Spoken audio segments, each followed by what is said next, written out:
बिस्मिल्लाहिर्रहमानिर्रहीम। अस्सलाम वालेकुम। हकीकत टीवी साइंस एंड हेल्थ में खुश आमदीद। ये जो आपकी स्क्रीन पर मनाजिर चल रहे हैं इनको ज़रा गौर से देखिए। ईरान ने इस वक्त बड़े पैमाने पर मॉडर्न नज़ीर रडार इस वक्त डिप्लॉय कर दिए हैं जो तकरीबन 800 किलोमीटर तक की रेंज के, यानी नॉर्थ उनकी पूरी सिटी और एरियाज में, खास तौर पर उनकी पूरी कंट्री जो नॉर्थ की साइड पर है उसको वो कवर करेंगे।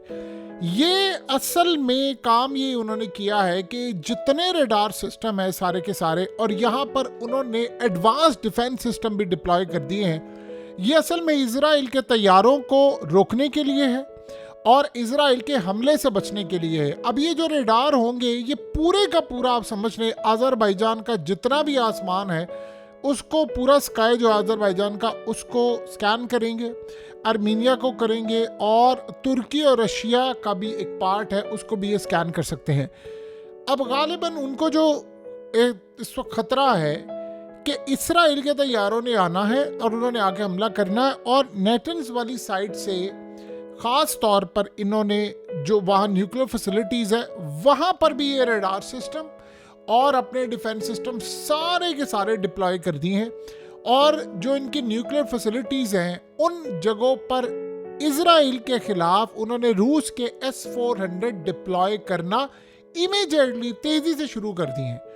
अब इसकी क्या वजह हो सकती है? यानी मिलिट्री ड्रिल्स के बाद आपने जब ये काम किया है तो दो ही वजह हो सकती हैं। देखिए, इसराइल ने जो इस वक्त हमला करना है, आज ट्रंप की जो ये शख्स आपकी स्क्रीन पर आ रहा है, इस प्रोफेसर ने जो नेतन्याहू को गाली दी है माँ की, और उसमें उसने कहा है कि नेतन्याहू एक इतना घटिया इंसान है कि उसी की वजह से इराक में जंग हुई है, यानी इजराइल की वजह से हुई है, और ये शाम का मामला जो हुआ है वो इजराइल की वजह से हुआ है। ये शाम के अंदर जो नेतन्याहू ने काम किया वो हुआ है। ये सारी की सारी सूरत हाल में उसने बड़ा क्लियरली कहा है कि असल में जो मिडिल ईस्ट का सारा फसाद है वो इसराइल का फैलाया हुआ है, और अमेरिका को वो ड्रैग अप करके लाना चाहते हैं कि हम ईरान पर हमला करें। ये सारे का सारा जो मामला है, आप इमेजिन करें कि ये उसके बाद है। अब हालात बिल्कुल बड़े क्लियर हो गए हैं कि ईरान की जानिब से इसराइल पर होने जा रहा है हमला, और जाहिर सी बात है जब ईरान हमला करने के लिए जा रहा है तो उसको एक बात तो बड़ी अच्छी तरह पता चल गई है कि इस हमले के बाद एक सूरत हाल क्लियरली सामने आएगी, और वो सूरत हाल वाज़िया करेगी कि इजराइल असल में जब हमला उसके ऊपर होगा तो वो इतना भयानक होगा कि रास्ता कोई नहीं बचेगा ईरान के ऊपर हमला करने के सिवा इजराइल के पास। तो वो आएंगे और हमला कर देंगे। और आप ये सोचें कि आज ट्रंप ने जब ये वीडियो पोस्ट कर दी तो उसने असल में इनडायरेक्टली और डायरेक्टली दोनों जानिब इजराइल को पैगाम दे दिया है कि ईरान के खिलाफ तुम जो जंग करने के लिए जा रहे हो उसमें मैं पार्ट नहीं बनूंगा। यानी इस सारी सूरत हाल के अंदर ट्रंप ये बिलीव करता है कि हम ईरान के ऊपर पाबंदियां आयद कर दें या उससे मामला तय कर लें, लेकिन इस सारी सूरत हाल के अंदर अभी फ़िलहाल हम ये काम करने के लिए तैयार नहीं है। और फसाद की जो जड़ है वो मुकम्मल तौर पर नेतन्याहू है, इसके अलावा कोई रास्ता उनको नज़र नहीं आ रहा। देखिए, आज इसराइल बहुत ज़्यादा परेशान है और अपसेट है। जाहिर सी बात है, ट्रंप ने रहना है 4 साल। ऐसा नहीं है कि ट्रंप इलेक्शन अभी जीत रहा है और ट्रंप फलाना करे। और ये बात आप ज़हन में रखिएगा, ट्रंप ने किया क्या है कि जिन मशीरों ने, वज़ीरों ने, FBI के, CIA के और दीगर डिपार्टमेंट के डायरेक्टर्स हैं, वो सारे के सारे चुनकर वो लोग लगाए हैं जो इसराइल के ख़िलाफ़ हैं। बड़े पैमाने पर ऐसे लोग लगाए हैं उसने जो इसराइल के ख़िलाफ़ काम कर रहे हैं। और इस सारी सूरत हाल में ऐसे भी लोग हैं जो चाहते हैं कि हमने जंग नहीं करनी। तो इसराइल के लिए तो बड़ी ख़तरनाक सूरत हाल है।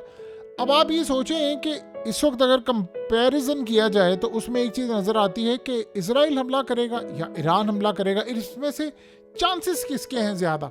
तो इस वक्त हालात ये बता रहे हैं कि ईरान के हमले के ज़्यादा चांसेस हैं, और ईरान असल में हमला भी इसलिए करना चाहता है कि मेरी न्यूक्लियर फैसिलिटीज़ तबाह करने से पहले मैं इन पर हमला कर दूँ, उसके बाद जाहिर सी बात है इसराइल हमला करने के लिए आएगा।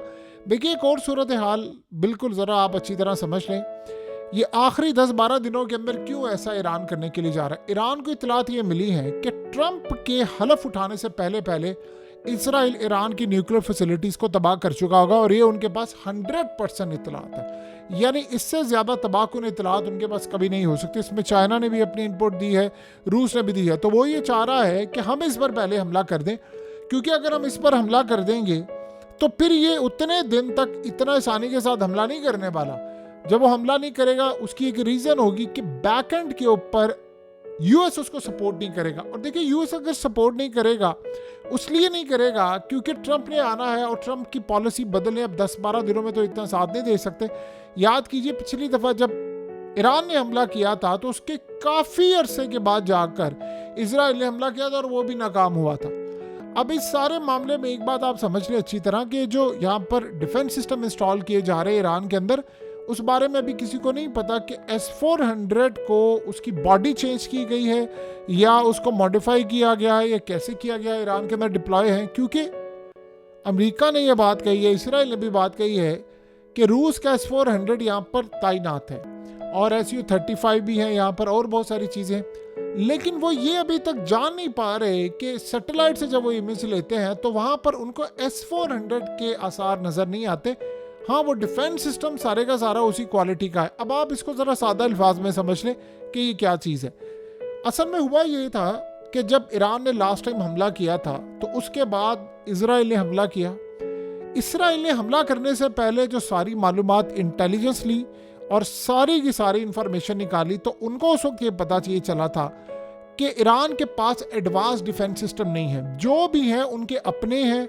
और रूस के बारे में हत्ता कि अमेरिका ने इंटेलिजेंस रिपोर्ट भी जारी कर दी, इजराइल के पास भी थी, लेकिन फिर भी वो समझ रहे थे कि रूस के एडवांस डिफेंस सिस्टम यहाँ पर मौजूद नहीं है।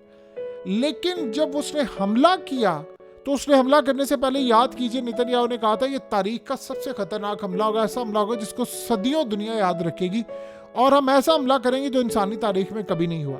अब एक ही हमला हुआ जिसको इंसानी तारीख में याद रखा जाता बड़ा, और वो था एटमी हमला जो हिरोशिमा नागासाकी पर अमेरिका ने मारा था।